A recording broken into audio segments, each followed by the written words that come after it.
Perjuangan menghadapi ancaman disintegrasi bangsa. Dalam bab ini, kita akan mempelajari tentang beberapa macam pergolakan yang terjadi di dalam negeri dan hikmah yang akan kita dapatkan. Pertama-tama, pergolakan dalam negeri bisa terjadi karena adanya 3 unsur, yaitu ideologi, kepentingan, dan tentang sistem pemerintahan. 1. Pergolakan karena ideologi. Contohnya, pemberontakan PKI yang terjadi di Madiun tahun 1948. Tokoh-tokoh PKI seperti Musso dan Amir Syarifuddin yang alih-alih adalah mantan Perdana Menteri pada saat itu melakukan propaganda agar dapat menggulingkan kabinet Soekarno-Hatta. Lalu pada tanggal 18 September 1948, Musso memproklamirkan Republik Soviet Indonesia. Di awal pemberontakan, pembunuhan terjadi di mana-mana. Pejabat bahkan santri ikut menjadi korban dari beringasnya PKI.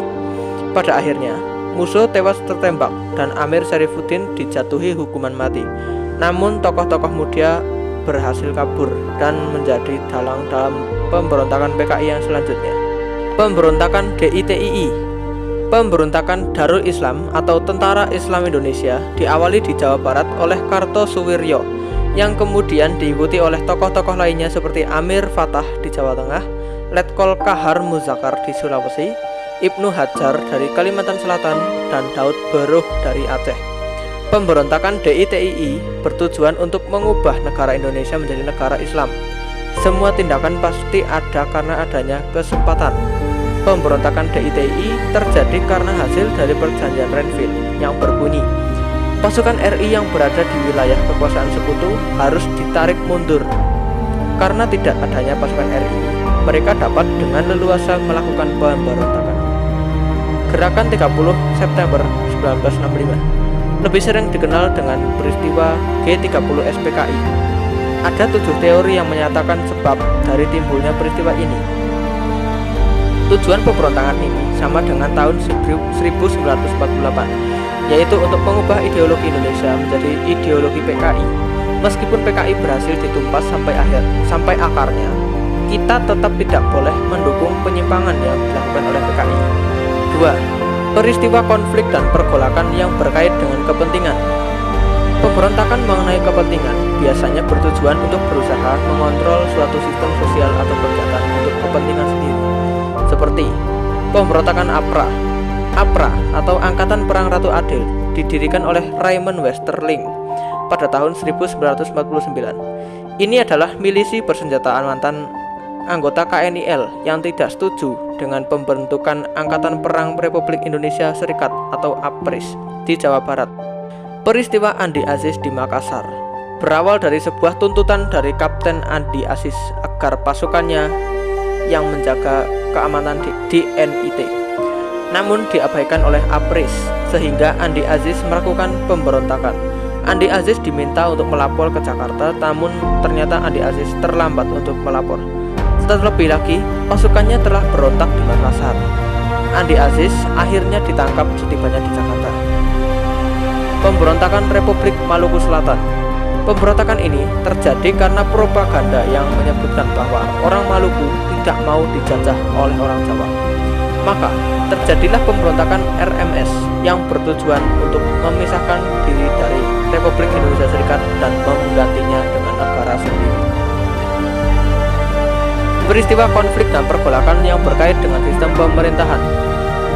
PRRI atau Pemerintah Revolusioner Republik Indonesia dan Permesta, Perjuangan Rakyat Semesta. Bermula dari kekecewaan atas minimnya kesejahteraan tentara di Sumatera dan Sulawesi, meluas pada tuntutan otonomi daerah karena ketidakpuasan terhadap pemerintah setempat. Kekecewaan tersebut diwujudkan dengan pembentukan dewan-dewan berikut. Ahmad Hussein memproklamirkan berdirinya PRRI di Padang 15 Februari 1958 dan menunjuk Syafruddin Prawira Negara sebagai Perdana Menteri. Pemerintah pusat tanpa ragu langsung bertindak tegas karena diam-diam Amerika Serikat mendukung hal tersebut. Persoalan negara federal dan BFO, Bijen Comes for Federal Overlay. Golongan federalis yang ingin menjadikan negara mempunyai sistem federal melakukan konferensi yang menuai banyak kritikan dari NIT. Pasalnya, terdapat perbedaan keinginan agar bendera merah putih dan lagu Indonesia Raya boleh digunakan atau tidak oleh NIT menjadi persoalan yang tidak bisa diputuskan. Begitu pula dalam internal BFO. BFO yang mulainya adalah organisasi bentukan Belanda yang berisikan negara-negara di luar RI. BFO yang mestinya dibuat agar Indonesia tidak dapat lepas dari Belanda, malah terpecah menjadi dua kubu. Kubu yang tetap membela Belanda dan kubu yang lebih memilih mendukung RI. Kesadaran terhadap pentingnya integrasi bangsa. Pentingnya kesadaran integrasi bangsa dapat dihubungkan dengan masih banyaknya konflik di Indonesia. Konflik bukan hanya dapat mengancam persatuan bangsa, namun juga dapat menimbulkan banyak kerugian hingga korban. Sejarah telah memberitahukan kita bagaimana pemberontakan-pemberontakan yang terjadi antara tahun 1948 hingga 1965 telah banyak menelan korban jiwa. Ribuan rakyat mengungsi dan rusaknya tempat pemukiman. Belum lagi kerugian berupa trauma psikis bagi korban. 2. Teladan para tokoh persatuan. Pahlawan adalah orang yang sangat berjasa bagi negeri ini. Banyak sekali orang yang dapat dikategorikan sebagai pahlawan, seperti pahlawan nasional dari Papua, Frans Kaisiepo merupakan tokoh yang mempopulerkan lagu Indonesia Raya di tanah Papua saat menjelang Indonesia merdeka. Ia juga turut berperan dalam pendirian Partai Indonesia Merdeka. Selain itu, dia juga ikut merancang perlawanan rakyat Biak terhadap Belanda. Silas Papare membentuk Komite Indonesia Merdeka setelah merdekanya Indonesia, namun dipenjarakan oleh Belanda karena dianggap membahayakan rencana mereka.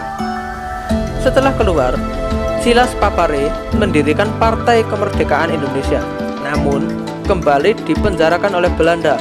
Silas mendirikan Badan Perjuangan Irian di Yogyakarta. Yang ketiga, Martin Inde. Dia pernah merencanakan pemberontakan terhadap Belanda di Papua dengan memanfaatkan posisinya sebagai kepala distrik yang dipercayakan oleh Belanda, namun gagal. Selain itu, terdapat para raja yang berkorban untuk bangsa. Sultan Hamengkubuwono IX dan Sultan Syarif Kasim II contohnya.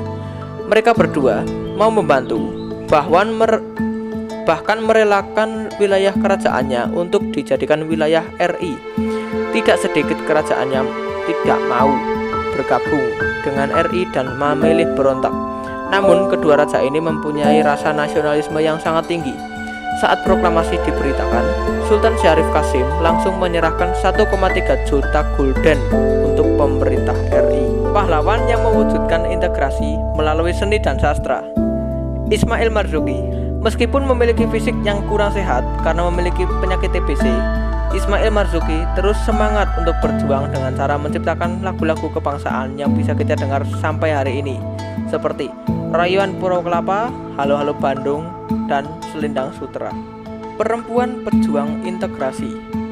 Opu Daeng Risoju lahir di Palopo tahun 1880. Meskipun buta huruf, beliau aktif dalam menyebarkan propaganda terhadap Belanda dan bergabung dengan Partai Syarikat Islam Indonesia. Meskipun berulang-ulang kali dipenjara oleh Belanda, Opu Daeng justru bertambah semangat untuk menyebarkan propaganda melawan Belanda. Opu Daeng kehilangan pendengarannya saat ia dipenjara oleh Nika. Disintegrasi bangsa memang sangat berbahaya. Mungkin buku sejarah memberitahukan kita bagaimana pemberontakan-pemberontakan yang terjadi antara tahun 1948 hingga 1965 telah banyak menelan korban jiwa. Namun, kita tidak bisa merasakan penderitaan itu secara langsung. Jangan sampai tentunya. Kita juga harus mengenang jasa-jasa para pahlawan kita terdahulu, seperti sultan-sultan yang berjasa sampai dengan pahlawan perempuan. Opu Daeng misalnya. Mari kita tutup video ini dengan kata-kata Opu Daeng. Kalau hanya karena adanya darah bangsawan mengalir dalam tubuhku, sehingga saya harus meninggalkan partaiku dan berhenti melakukan gerakanku, irislah dadaku dan keluarkan darah bangsawan itu supaya keluar darah bangsawan itu dari tubuhku. Supaya Datu dan Haddad tidak terhina kalau saya diperlakukan tidak sepantasnya.